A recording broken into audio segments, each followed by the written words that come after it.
ప్రేక్షకులకు నమస్కారం అండి. నా పేరు ఆంజనేయరాజు. ట్రెడిషనల్ హీలర్‌ని, హెర్బలిస్ట్‌ని. ఈరోజు మనం హ్మ్, మలబద్ధకం అనేక వీడియోలు చేశాం ఇందులో.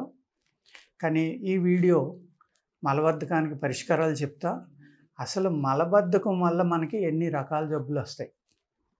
మలబద్ధకం ఎంత ఇబ్బందికరమైంది? ఎంత ప్రమాదకరమైంది? దానివల్ల మనకి ఏ ఏ జబ్బులొస్తాయనేది మనం ఈ వీడియోలో ఎక్స్‌ప్లెయిన్ చేయడం జరుగుతుందండి. మీ అందరూ కూడా స్లోగా చెప్తాను నేను. జాగ్రత్తగా విని మీరు చక్కగా ఫాలో అయితే అనేక రకాలైన వ్యాధుల నుంచి మీరు బయటపడటానికి ఆస్కారం ఉంటుందన్నమాట. మలబద్ధకం అనేది చాలా చాలా ప్రమాదం అండి. దానివల్ల ఫస్ట్ థింగ్ ఒబెసిటీ వస్తుంది. పొట్ట పెరిగిపోతుంది. పూర్తిగా క్లీన్ అవ్వనాళ్ళు. అలాగే అది క్లీన్ అవ్వకుండా ఒక రోజుల తరబడి, నెలల తరబడి ఉండిపోవటం వల్ల ఒక విష పదార్థం కింద మారి విషంతోటి కూడి ఉన్న వాయువుని రిలీజ్ చేయడం జరుగుతుందండి. ఆ వాయువు రావడం వల్ల ఏమవుతుందంటే మనకి గ్యాస్ట్రిక్ ప్రాబ్లము, గుండెలో మంట, కడుపులో మంట. ఆ వాయువు బయటికెళ్ళే మార్గం లేనప్పుడు ఈ పేగు యొక్క బెండ్ ఇలా ఉంటుంది కాబట్టి మనం ఇలా మింగింది ఇలా వెళ్తుంది కాబట్టి ఈ బెండ్‌లోకి వచ్చి ఆగిపోయి అది ఎక్కువ ఒత్తిడి రావడం వల్ల హార్ట్ పాల్పిటేషన్ అండి, బీపీ అనేక ప్రాబ్లమ్స్ వస్తాయన్నమాట. ఈవెన్ హార్ట్ అటాక్ రావడానికి కూడా కారణం అవుతాను అనేక సార్లు. చేత మలబద్ధకం అనేది మీరు ఈజీగా తీయొద్దండి. దానివల్ల సోరియాసిస్ రావచ్చు, హార్ట్ ప్రాబ్లమ్స్ ఆల్రెడీ చెప్పాను నేను. స్కిన్ ప్రాబ్లమ్స్ అనేక రకాలైన స్కిన్ ప్రాబ్లమ్స్ సోరియాసిసే కాకుండా చాలామంది చెప్తూ ఉంటారు. ఏమని మాకు ఒళ్ళంతా దురదండి, ఎన్ని మందులు వాడినా తగ్గట్లేదండి, ఫుడ్ టెస్టులు అన్నీ చేశారండి అయినా తగ్గలేదండి. ఇటువంటి కారణాలకి ఎన్నో కారణాలకి వెనకాల ఈ మలబద్ధకం అనేది ఉంటుందన్నమాట. ఈ మలబద్ధకం వల్ల ఎన్ని జబ్బులంటే మీకు చెప్పాను ఇప్పుడు already. Gastric problem, heart problems, liver problems, kidney problems, చర్మ వ్యాధులు. అలాగే ఈ వాయువు అనేది విషవాయువు బయటికి రాలేదనుకోండి, లోపల మీ శరీరంలో నరాల్లో కలిసిందనుకోండి, మన బ్లడ్ తోటి పాటు అది ఆ విషవాయువు అనేది బ్రెయిన్‌కి వెళ్ళడం వల్ల బ్రెయిన్ ప్రాబ్లమ్స్ అనేకమైనవి. అలాగే ఇరిటేషను, ప్రశాంతత లేకపోవడం, మాట్లాడితే కోపం రావడం, నిద్ర లేకపోవడం, ఎన్ని రకాల కారణాలంటే మలబద్ధకం వల్ల అన్నీ మనకు వస్తాయండి.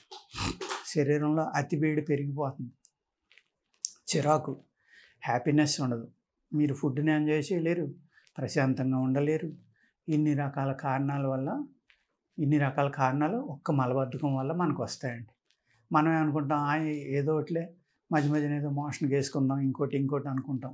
కానీ కాదండి. మనిషి ఆరోగ్యంగా ఉండాలి అంటే మొట్టమొదటిది ఏంటంటే మీరు లెగిసిన తర్వాత ఒక అరగంటలోనో, గంటలోనో వెంటనే స్టమక్ క్లీన్ అవ్వడం. అంటే మలబద్ధకం లేకుండా పూర్తిగా మోషన్ అనేది బయటికి వెళ్ళడం అండి. రెండవది మీరు తిన్న ఆహారం అరిగిపోవడం, ఆకలి బాగా ఉండాలన్నమాట మనిషికి. ఈ 2 విషయాలు బాగున్నాయనుకోండి, మీకు చక్కగా అనేక రకాల వ్యాధుల నుంచి మీరు బయటపడడానికి ఆస్కారం వస్తుందన్నమాట. ఈ మలబద్ధకం చాలామంది అనేక రకాల మందులు వాడుతూ ఉంటారు. సునాముకి వాడుతూ ఉంటారు. అలాగే కరక్కాయ చాలా ఎక్కువగా వాడుతూ ఉంటారు. త్రిఫలా వాడుతూ ఉంటారు.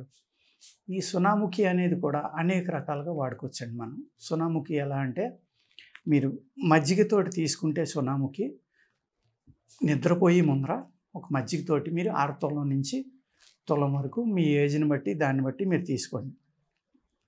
మీ బాడీ వెయిట్, మీకున్న ఇబ్బందిని బట్టి.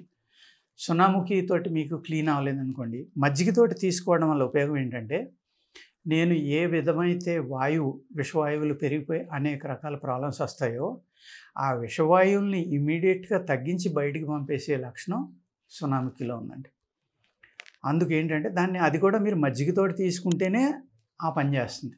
మీరు దేనితోటి తీసుకున్నా మోషన్ అవుతుంది మీకు సునాముఖి అనేది. సునాముఖి చారు తాగుతారు కొంతమంది, లేకపోతే బెల్లంలో కలిపి తీసుకుంటారు, చింతపండులో కలిపి తీసుకుంటారు, అలాగే పంచదారలో కలిపి తీసుకుంటారు. ఇలాగ అనేక రకాలుగా తీసుకుంటారనమాట.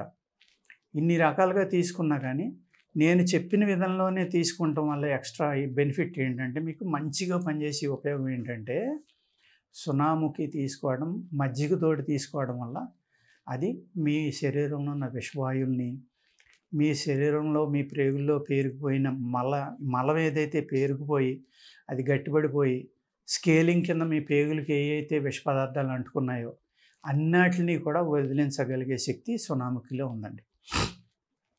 మీ కడుపులో పొట్టు కూడా వస్తుంది సోనాముఖి వేసుకుంటే. మీరు మోషన్ వచ్చినప్పుడల్లా కడుపు నొప్పి వచ్చి బాగా లొంగల కింద ఎక్కువ నొప్పి వస్తుందని నాకు కంప్లైంట్ చేసేవాళ్ళు కూడా ఉంటారు. ఎందుకు నొప్పి వస్తుందంటే ఈ స్కేలింగ్ అంతా రిమూవ్ చేయాలి కదండి. చాలా బాగా పనిచేస్తుంది అనమాట. ఆ పేగులన్నిటికి అంటుకున్న మలాన్ని రిలీజ్ చేయడం కోసం ఆ పెయిన్ అనేది మీకు వస్తుంది. మొట్టమొదటి 3-4 రోజులు ఎక్కువ ఉన్నా ఉండే కొలిది స్లోగా తగ్గిపోతుంది అది. అలాగే మీరు అది వేసుకోవడం వల్ల సైడ్ ఎఫెక్ట్లు ఏమైనా వచ్చినాయి అనుకోండి, అంటే సైడ్ ఎఫెక్ట్లు అంటే ఎలా ఉంటుందంటే కొంతమంది మెన్స్ట్రువల్ సైకిల్ తొందరగా రావడం జరుగుతుంది, లేకపోతే కడుపులో నొప్పి తగ్గకుండా ఎక్కువ రావడం అవుతుంది, అలాగే గమ్ మోషన్స్ అవుతూ ఉంటాయి కొంతమందికి. ఇవన్నీ కూడా బయటికి పోవటం లక్షణాలు ఇవన్నీ. కానీ అతిగా ఇబ్బంది ఉన్నప్పుడు మీరు మానేసి ఇంకొక రకం ఏదైనా తీసుకోండి. అలాగే కరక్కాయ చాలా ఎక్కువ మంది వాడుతూ ఉంటారండి. ఈ కరక్కాయ అనేది వాడతారు కానీ దాన్ని ఎలా వాడాలో ఎవరికి తెలియదు. త్రిఫలా వాడతారు చాలామంది. త్రిఫలా వాడడం వల్ల కూడా డెఫినెట్గా ఉపయోగం ఉంది. అదేవిధంగా దానివల్ల ఆ త్రిఫలా అనేది శుద్ధి చేయకుండా వాడడం వల్ల చాలా ఇబ్బందులు ఉన్నాయండి. కడుపు పాడవటం, కిడ్నీ ప్రాబ్లమ్స్ రావడానికి కూడా ఈ కరక్కాయ, తాణికాయ అనేది త్రిఫలాలో ఉన్నాయి. శుద్ధి చేయకుండా వాడడం వల్ల చాలా ప్రమాదం అనమాట. మీరు కరక్కాయ ఒకటి వాడుకోవచ్చు. అలాగే కరక పిందిలు అంటారు, ఆ పిందిలు కూడా వాడుకోవచ్చండి. అవి చక్కగా ఉపయోగపడతాయి మీకు మోషన్ ఫ్రీ కావడానికి. ఈ కరక్కాయని వాడుకోవడం వల్ల శాశ్వత పరిష్కారం అనేది కూడా డెఫినెట్గా దొరుకుతుంది. కానీ ఏం చేస్తారంటే మీరు సమయపాలన పాటించరు, డోసేజ్ పాటించరు, బయట ఎక్కడో కొనుక్కుంటారు. అలా వద్దండి. మీరు కరక్కాయని చక్కగా ఎల్లో కలర్లో ఉండి బరువుగా ఉండి నీళ్ళల్లో వేస్తే మునిగిపోయే కరక్కాయని మట్టుకి మీరు కొనుక్కోవాలి. తేలిపోయిన కరక్కాయలు ఏంటంటే అందులో శక్తి లేనట్టు లెక్కండి. అర్థమైంది కదండి. అటువంటి ఎల్లో కరక్కాయ తీసుకుని మీరు జాగ్రత్తగా బద్దలు కొట్టుకుని దాన్ని ఆ గింజ అనేది పూర్తిగా తీసేయాలండి. గింజ ఉంచకూడదు ఎట్టి పరిస్థితిలో. దానిని ఆ పెచ్చుల్ని మళ్ళీ చిన్న చిన్న ముక్కలుగా కొట్టుకుని మీరు ఇనప మూకుట్లో బ్రౌన్ కలర్ వచ్చే వరకు వేపించండి. అదే శుద్ధి చేయడం. సేమ్ అలాగే తాణికాయ కూడా చేసుకోండి. త్రిఫలాలో వాడే ఈ 2. ఉసిరికాయ శుద్ధి చేయక్కర్లేదండి. ఈ 3 సమానంగా తీసుకోవచ్చు. 1, 2, 3 తీసుకోవచ్చు. మీ బాడీకి ఏది సూటబుల్లో అది తీసుకోండి. తీసుకుని దీన్ని ఏం చేయాలంటే మీరు పడుకునేటప్పుడు మీ శరీర తత్వాన్ని బట్టి పాలతో తీసుకోవాలా, మజ్జిగతో తీసుకోవాలా, బెల్లంతో తీసుకోవాలా, ఈ విధంగా అన్నమాట. కరక్కాయ అనేదాన్ని రసాయనంగా కూడా వాడుకోవచ్చండి. ప్రతిరోజు కనుక మీరు ఈ రసాయనం అనే కరక్కాయ చూర్ణాన్ని మజ్జిగతోటి కానీ పాలతోటి కానీ శుద్ధి చేసిన కరక్కాయ చూర్ణం, దానిని మీరు మజ్జిగతోటి కానీ పాలతోటి కానీ పడుకునేటప్పుడు తీసుకుంటే ఎప్పుడు తీసుకోవచ్చండి. ఏదైనా సరే అతిగా తీసుకుంటే అమృతం విషం అంటారు కాబట్టి అతి సర్వత్రా వర్జయేత్ అంటారు. అతి అనేది ఎప్పుడు ఉండకూడదు కాబట్టి మధ్య మధ్యన గ్యాప్ ఇస్తూ ఉండండి. ఒక వారమో 10 రోజులు 20 రోజులు మీ ప్రాబ్లంని బట్టి.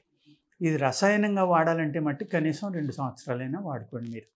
వాడుకోవటం వల్ల ఏంటంటే అనేక రకాల జబ్బులు తగ్గుతాయి, కీళ్ళ నొప్పులు తగ్గుతాయి, ఎన్నో రకాల ప్రాబ్లమ్స్ ఈ కరక్కాయ వల్ల తగ్గుతాయండి. ఒక అద్భుతమైనది కరక్కాయ. అలాగే కరక పిందిలు అని ఉంటారు, జంగ్లీ హరద అంటారు వాటిని. చిన్న కరక్కాయ అనమాట. అది కూడా మీకు చక్కగా పనిచేస్తుంది.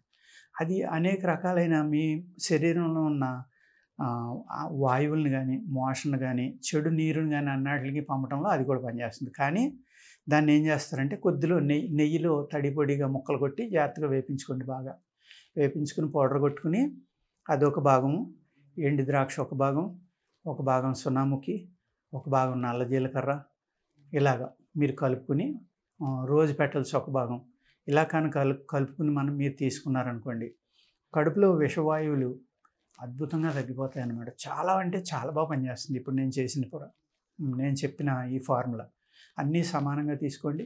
నైట్ పడుకునేటప్పుడు నీళ్ళతోటి కానీ మజ్జిగతోటి కానీ తీసుకోండి. తీసుకుని పడుకుంటే కనుక ఎర్లీ మార్నింగ్ లేవగానే మీకు చక్కగా విరోచనం అయ్యి శాశ్వత పరిష్కారం అని అడుగుతున్నారు. కానీ శాశ్వత పరిష్కారం కావాలంటే మీరు కొంత వ్యాయామం చేయాలండి. కొన్ని ఆసనాలు, ఏ ఆసనాలు వేస్తే సింపుల్గా ఉన్నాయి కూడా అన్ని వయసుల వాళ్ళు వేసుకోవచ్చు. ఏముంది, ఎలగెత్తులో పడుకుని 2 మోకాళ్ళు పొట్ట మీదకి లాక్కోవడం, ముందరకు చాపడం, లేకపోతే కాళ్ళు పైకి లేపడం, ఇలా చేయడం వల్ల ఏమవుతుందంటే ఆ బౌల్ మూమెంట్ అనేది స్టార్ట్ అవుతుంది. స్టార్ట్ అవ్వడం వల్ల ఏమవుతుందంటే దానికి సపోర్ట్గా ఈ మందు కూడా మీరు వేసుకున్నారనుకోండి, కొద్ది రోజులు వేసుకుంటే నిమ్మలంగా శాశ్వత పరిష్కారానికి కూడా ఈ కరక్కాయ అనేది ఆయుర్వేదంలో అద్భుతంగా పనిచేస్తుందండి. ఎప్పుడైతే మీరు ఇలాగా బాడీని శుద్ధి చేసుకోవడం మొదలుపెట్టారో ఈవెన్ డయాబెటీస్ కూడా కంట్రోల్లోకి రావడానికి ఆస్కారం ఉందండి. ఎప్పుడైతే మీరు ఈ శరీరంలో టాక్సిక్స్ని పెంచుకుంటూ వెళ్ళిపోయారో అప్పుడు డయాబెటీస్ కూడా ఈ టాక్సిన్స్ వల్లే వస్తుందండి. మలబద్ధకం వల్ల డయాబెటీస్ కూడా వస్తుంది. ఇందాక నేను చెప్పినట్లు ఇది లేదు, డయాబెటీస్ వస్తుంది, బీపీ వస్తుంది, హార్ట్ పల్పిటేషన్ వస్తుంది, ఒబిసిటీ వస్తుంది, ఎన్నో రకాలన్నమాట. చర్మ వ్యాధులు, అనేక రకాల వ్యాధులు రావడానికి కారణం మోషన్ ఫ్రీగా అవ్వకపోవడం, మలబద్ధకం అనేది. చేత నేను చెప్పిన ఈ చక్కని ఫార్ములాలు మీరు జాగ్రత్తగా చేసుకుని, అదేవిధంగా ఈ విధమైన రెమెడీలతోటి మంచి సింపుల్ వ్యాయామం ఆసనాలతోటి మీ మలబద్ధకాన్ని పోగొట్టుకుంటే మీరు చాలా ఆరోగ్యంగా ఉండి అనేక ప్రాబ్లమ్స్ సాల్వ్ అయిపోతాయండి. నమస్కారం.